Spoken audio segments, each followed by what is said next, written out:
வணக்கம் நண்பர்களே, இன்று சுவையான மட்டன் குழம்பு செய்வது எப்படின்னு பார்க்கலாம். ஒரு குக்கரில் மட்டனை வேக வச்சு எடுத்துக்கோங்க. ஒரு கடாயில் எண்ணெயை சேர்த்து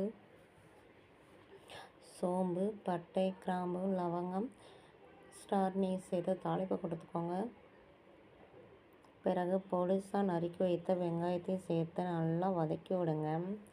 வெங்காயம் பொன்னிறமாக வதங்கினதுக்கப்புறம் 1 டீஸ்பூன் இஞ்சி பூண்டு பேஸ்ட்டையும் சேர்த்து நல்லா கிளறி விடுங்க, பச்சை வாசனை போகும் வரை.